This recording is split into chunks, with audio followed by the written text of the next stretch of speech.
मानव जीवन और शरीर दुर्लभ है। एक बार की बात है, एक दयालु राजा ने एक लोहार की दुर्दशा को देखकर उसको चंदन का बगीचा उपहार में दे दिया। लेकिन उस लोहार को चंदन के पैरों की कीमत का कोई ज्ञान नहीं था। लेकिन वो ये जानता था कि लकड़ी की तुलना में उसके कोयले थोड़े महंगे बिकते हैं।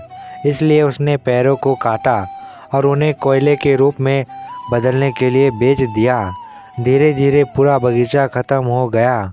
कुछ दिनों बाद राजा उस लोहार के घर के पास से गुजर ही रहा था। राजा ने सोचा कि लोहार अब बहुत अमीर हो गया होगा, उसे मिलकर उसका हालचाल पूछता चलूं। लेकिन वास्तव में देखने पर मालूम हुआ कि लोहार की हालत पहले जैसी ही है। राजा को आश्चर्य हुआ। राजा को लोहार के बगीचे के साथ क्या क्या उसका पता चला। राजा को लोहार की अज्ञानता से दुख हुआ। राजा ने लोहार से पूछा, क्या तुम्हारे पास उन पैरों का कोई हिस्सा बचा है?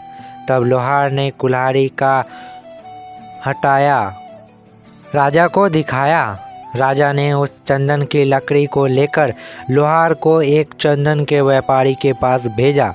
लोहार को उस एक छोटे से टुकड़े के लिए बहुत सारा पैसा मिला। लोहार को अपनी गलती का एहसास हुआ तो बहुत रोया। उसने राजा को एक और बगीचा देने की विनती की।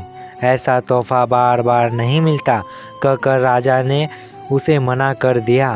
अब इस कहानी को हम अपने जीवन के साथ जोड़ सकते हैं।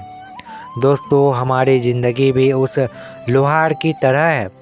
हमें अपने जीवन का महत्व जीवन के अंतिम सांसों में ही समझ आता है। जब हम समझते हैं तब हम कहते हैं, भगवान मुझे थोड़ा और समय दे दो। लेकिन उस समय मिलना असंभव है। मानव जीवन अनमोल है। ऐसी ज़िंदगी दोबारा नहीं मिलेगी। कहानी का सार, इस दुनिया में नंबर 1 दुर्लभ चीज़ क्या है? मानव जीवन का मानव शरीर। इस चंदन का मूल्य समझ लो, वरना उसका कोयला तो होना ही है।